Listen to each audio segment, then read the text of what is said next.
தேவனிடத்தில் கேட்க கடவன் என்று சொல்லி யாக்கோபுல சொல்லப்படுகிறது.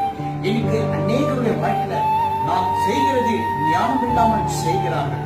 படிப்புல ஞானம் இல்லை, வேலையில ஞானம் இல்லை, குடும்ப வாழ்க்கையில ஒரு ஞானம் இல்லை.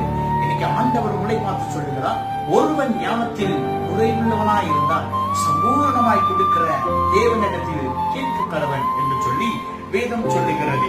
கடைசியாக பார்க்கும்போது தேவனிடத்தில் கேட்க கடவன், அப்போது அவனுக்கு கொடுக்கப்படுவான். இந்த ஞானம் உலக புஸ்தகத்துல கிடைக்கிற ஞானம் கிடையாது.